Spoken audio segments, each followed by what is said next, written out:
Bom dia. Vamos abrir nossas Bíblias em 1 Tessalonicenses, capítulo 5.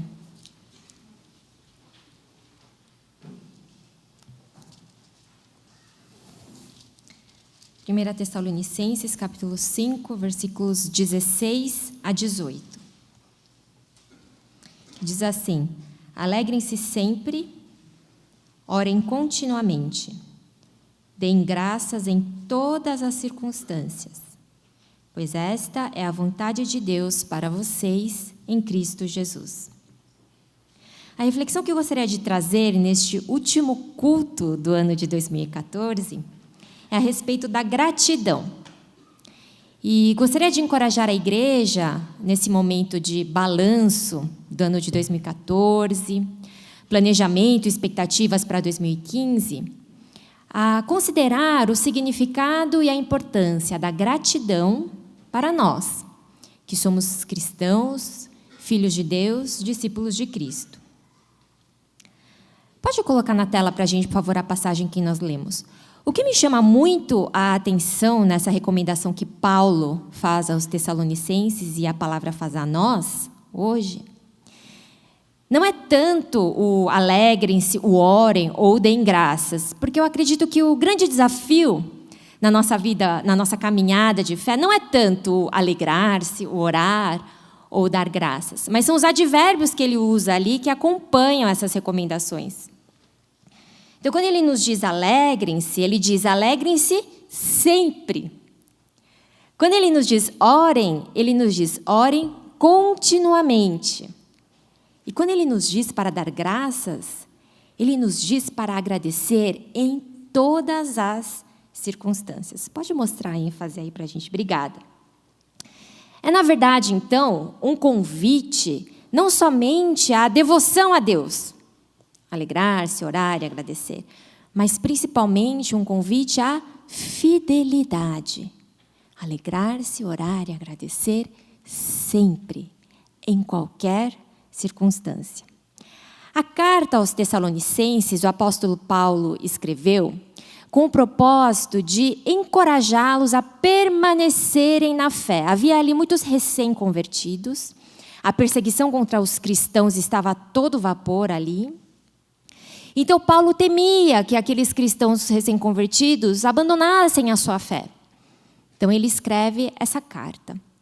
E ele vai dizer e encorajar, pessoal, Jesus vai voltar. Esse Jesus por quem vocês estão sofrendo, ele vai voltar. Então permaneçam firmes até que ele volte. Não é à toa, portanto, que os teólogos dizem que o propósito, o tema principal da primeira carta aos Tessalonicenses é a segunda vinda de Cristo. Não é à toa que Paulo aborda essa questão, porque ele está querendo que os cristãos se lembrem e se apeguem a essa esperança, porque o negócio está difícil, a perseguição está apertando, os irmãos estão sendo presos, mortos. Então Paulo está dizendo, aguentem firme, porque Jesus vai voltar. Não deixe que a perseguição roube a alegria da salvação de vocês. Não deixe que as dificuldades interrompam o relacionamento e a busca de Deus através das orações. Não deixem que as dificuldades roubem dos seus corações o coração grato, a gratidão.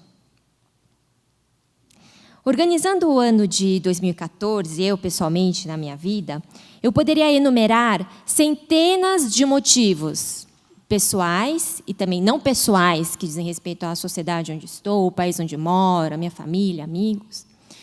Motivos pelos quais é muito difícil agradecer. Embora haja também muitas razões, pensando em 2014, pelas quais eu posso e preciso agradecer ao Senhor. Mas diante dessas muitas situações pelas quais eu passei nesse ano de 2014, e que são muito difíceis hoje de olhar para trás e agradecer ao Senhor, eu sou confrontada com a palavra de Deus, que me diz, agradeça. Agradeça em todas as circunstâncias.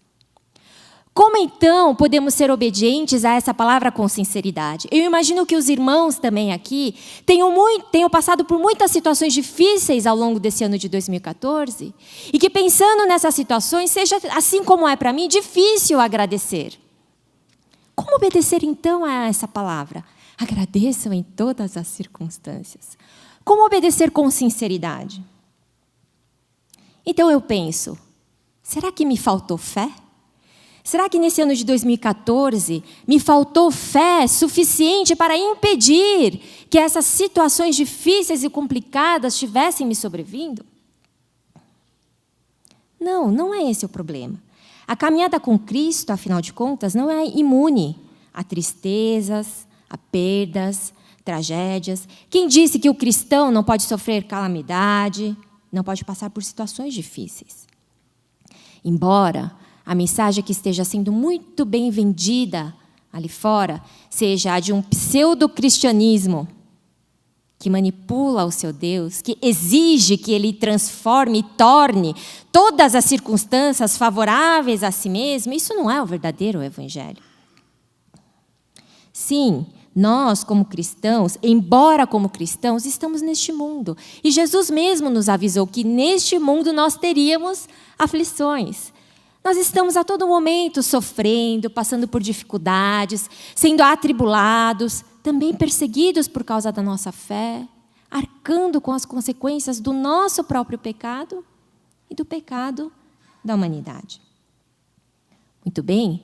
Então, se agradecer em todas as circunstâncias não significa que não deve haver em nossas vidas circunstâncias não agradecíveis, se é que eu posso dizer assim, como então podemos agradecer em todas as circunstâncias? Será que Deus, então, é um Deus apático ao nosso sofrimento? É um Deus que está dizendo, não estou nem aí para o que você sofreu, para o que você passou, agradeça e ponto final. Será que esse é o nosso Deus? Não. Ele não é um Deus que se alegra com as nossas desgraças. E nem um Deus que exige a nossa gratidão pelo sofrimento. Não. Então, se por um lado temos um pseudo-cristianismo que quer eliminar da vida do cristão todo e qualquer tipo de sofrimento, de provação, por outro lado, podemos incorrer no erro de abraçar uma religião vazia, um conjunto de regras, de faça e não faça, é certo e é errado, e perdendo de vista o Deus a quem servimos, que é o centro da nossa fé, que é um Deus pessoal, vivo. É um Deus de amor, é um Deus compassivo. Sim, o nosso Deus, ele é compassivo. É o Deus Rafá, que cura. É o Deus que restaura o ferido. É o Deus que está vendo as injustiças pelas quais estamos passando e promete ser o justo juiz. É o Deus que enxuga as nossas lágrimas. É o Deus que, diante de um Lázaro morto, chorou, entristecido e compadecido. É o Deus que promete transformar a nossa tristeza em alegria. Então, não é um Deus que vai nos eximir de toda dor e sofrimento. Também não é um Deus que está apático às situações difíceis que passamos. Então, quando esse Deus nos diz, alegrem-se sempre, orem continuamente, agradeçam em tudo, Ele não está dizendo que somente teremos alegria e tampouco que ignora a nossa tristeza. O que ele está dizendo é que é possível nos alegrar sempre. É que é possível orarmos continuamente. E é possível agradecermos em todas as circunstâncias, apesar das circunstâncias. É muito interessante que esse pacote do alegrem-se, orem e agradeçam aparece de novo, alguns anos depois, numa outra carta que Paulo vai escrever, que é a carta que ele escreve aos Filipenses. Então, no capítulo 4, ele vai dizer assim, alegrem-se sempre no Senhor. Notem a semelhança. Novamente direi, alegrem-se. Seja a amabilidade de vocês conhecida por todos, perto está o Senhor. Não andem ansiosos por coisa alguma, mas em tudo, pela oração e súplicas, e com ação de graças, com gratidão, apresentem seus pedidos a Deus. Então, quando comparamos especificamente os versículos 18 de Tessalonicenses 1 e o versículo 6 de Filipenses 4, nós vemos que essa expressão deem graças em todas as circunstâncias e depois em tudo com ações de graça, embora no português tenha sido traduzido em Tessalonicenses como em todas as circunstâncias e em Filipenses em tudo, o texto original grego traz a mesma expressão, tanto para em todas as circunstâncias, quanto para o em tudo, que é o en paz, que significa em tudo. Essa expressão, ela indica tempo ou lugar. É como se Deus estivesse dizendo, agradeçam qualquer que seja o cenário aonde você está inserido. Esse em paz, o em tudo, em todas as circunstâncias nas quais Deus nos diz para agradecer sempre, não são o objeto do nosso agradecimento. São, como eu já disse, o cenário. Paulo não parece estar nos dizendo necessariamente para agradecer todas as coisas em si mesmas. Ele não estaria nos dizendo, por exemplo, para agradecer a perda do ente querido. Ele não estaria nos dizendo para agradecer pela crise financeira e política pela qual o nosso país passa. Não acho que ele está dizendo para agradecermos a falta de água ou a corrupção da humanidade, agradecermos pelas doenças, pelas calamidades naturais. A gratidão à qual a palavra nos exorta e que deve ser em todas as circunstâncias, é uma gratidão que tem por objeto não as circunstâncias. Outra coisa que é distinta e independente dessas circunstâncias. E que por isso mesmo é passível de ser agradecida, quaisquer que sejam as circunstâncias. Então precisamos nos desvincular das circunstâncias, se quisermos obedecer a essa palavra de em tudo agradecer. Precisamos fazer um esforço consciente para que as circunstâncias, quaisquer que sejam elas, boas ou ruins, não ofusquem a verdadeira razão da nossa gratidão. É interessante que, embora esse pacote que Paulo usa do alegrar-se, orar e agradecer, esteja presente tanto em Tessalonicenses, quando ele faz a recomendação àqueles que estão sendo perseguidos, e aparece de novo agora em Filipenses, quando ele, o próprio autor, o apóstolo Paulo mesmo, está preso. Esses dois textos são semelhantes, mas apresentam uma diferença que eu acredito ser fundamental e que nos traz uma esperança nesse processo de querermos ser aqueles que agradecem em todas as circunstâncias. Então vamos ver ali. Ele diz o que agora? Quando em Tessalonicenses ele diz alegrem-se sempre, agora ele vai completar essa frase. Eu desconfio que seja por causa do momento que ele está vivendo. Porque agora ele mesmo está precisando exercer a sua fé. Ele está preso, está sendo injustiçado, está com a sua vida em risco. Então ele vai dizer agora em Filipenses, alegrem-se sempre no Senhor. Novamente direi, alegrem-se. Seja a amabilidade de vocês conhecida por todos, porque perto está o Senhor. Não andem ansiosos por coisa alguma, mas em tudo, pela oração e súplicas, e com ação de graças, apresentem seus pedidos a Deus. E a paz de Deus, que excede todo entendimento, guardará o coração e a mente de vocês em Cristo Jesus.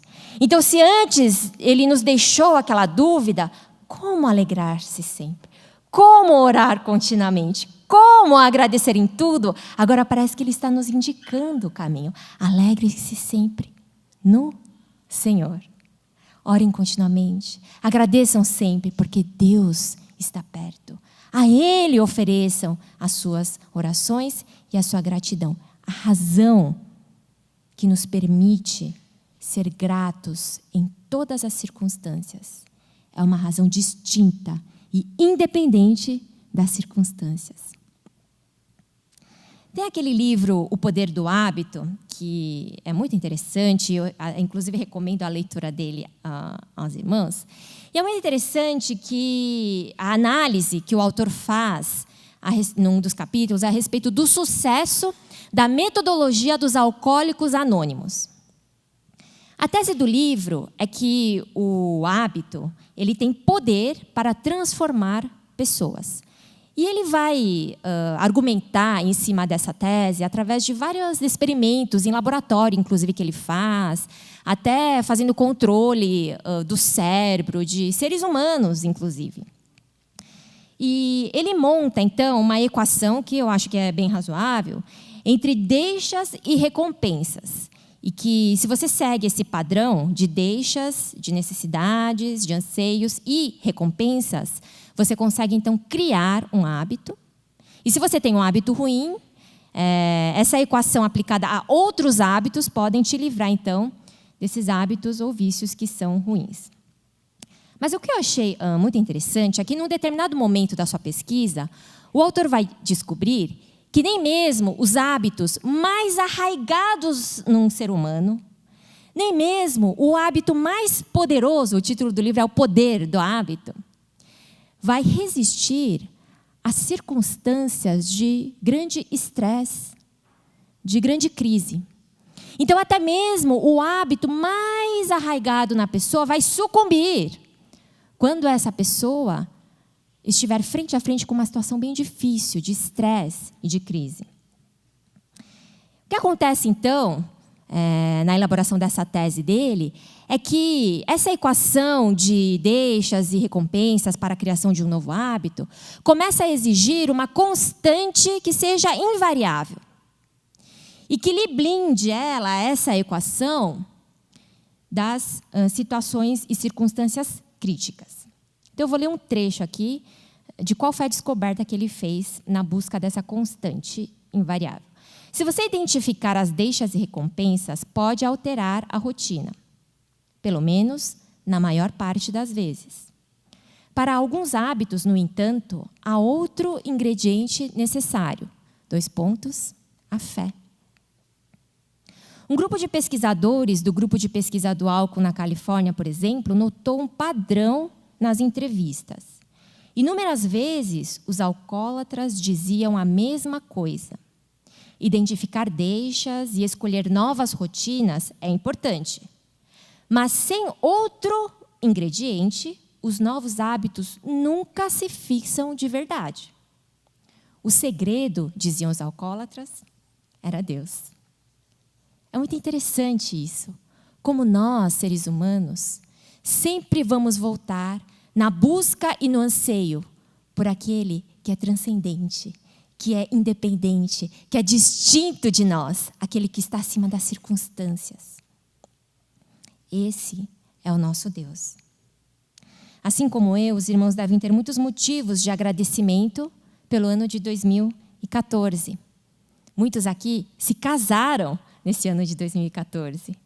Outros ganharam seus filhos, outros ingressaram num novo empreendimento. Mas também devem ter passado por circunstâncias muito difíceis. Circunstâncias difíceis de serem agradecidas hoje. Quando a palavra nos desafia a agradecer em todas as circunstâncias, ela está apontando para uma razão distinta e independente dessas circunstâncias. E essa razão é Deus. Essa fé centrada em Deus, ela é constante e ela é madura. Porque, na verdade, as nossas muitas reclamações, queixas e murmurações denunciam o nosso ego não satisfeito. Então, sabe aquela história? Ai, se Deus me ama, por que Ele deixou isso acontecer comigo? Isso só denuncia o quanto ainda estamos absolutamente centrados em nosso próprio ego. Não é do meu jeito. Não sou eu que me sinto amado. Não sou eu que estou satisfeito. Mas o chamado para o discipulado é um chamado para mortificar esse eu. Porque não é possível servirmos a Deus e a nós mesmos. Precisamos fazer uma escolha. Talvez os momentos de crise, os momentos difíceis, sejam aqueles momentos que nos encostam na parede e nos dizem: está na hora de você achar essa constante que é invariável. E agradecer. Está na hora de você focar em Deus. De você abrir mão de você mesmo, do seu próprio ego, do seu jeito. E confiar naquele que é imutável, que é eterno, que é amor em sua própria essência. Deus não precisa provar o seu amor, porque Ele é amor. E Ele já nos deu a maior prova do seu amor quando pagou Ele mesmo a dívida do nosso pecado. Ele nos deu a prova do seu amor quando fez habitar em nós o seu próprio Espírito, que vai nos guiar nessa caminhada, que não está imune de dificuldades, de sofrimento, de tragédias, mas para nos lembrar, ainda no meio do sofrimento, de que Ele está ali, se compadecendo de nós, pronto para nos guiar. Então, se nós quisermos exercer essa fé, que é constante, que é madura, que nos permite agradecer em todas as circunstâncias, precisamos urgentemente buscar a Deus. Que o ano de 2015 seja marcado por um conhecimento mais profundo de Deus no relacionamento pessoal de cada um dos irmãos. Que a fé de cada um de nós possa amadurecer à medida que conhecemos a Deus. À medida que vamos testando e provando como Ele é bom, como Ele é fiel. Que no ano de 2015 a nossa igreja possa ler, meditar e cumprir a palavra como nunca até hoje. Amém? E que assim nós possamos ver que sim, é possível agradecer em todas as circunstâncias, porque a razão do nosso agradecimento está à parte, distinta, independente dessas circunstâncias, quaisquer que sejam elas. Aí, nós seremos uma igreja forte, um exército preparado para trazer o reino de Deus nessa terra, para cumprir a sua vontade aqui. Porque quando o diabo vier com aquela acusação, olha o que está te acontecendo, olha o que você perdeu, mas Deus está permitindo isso, a nossa confissão poderá ser como a de Jó: saí nu do ventre da minha mãe, e nu partirei. O Senhor o deu, o Senhor o levou. Louvado seja o nome do Senhor. E a Bíblia diz então, em tudo isso, Jó não pecou. E não culpou a Deus de coisa alguma, porque ele também agradeceu em todas as circunstâncias. Vamos fazer uma oração nesse momento? Acho que a primeira oração que nós podemos fazer é um pedido de desculpas a Deus pelas muitas reclamações, queixas e murmurações que fizemos durante esse ano de 2014. Hoje, quando o seu Espírito, com doçura e amor, nos confronta dizendo: essas reclamações são, na verdade, a denúncia de quanto o seu ego ainda está vivo. Vamos nos desculpar a Deus por isso.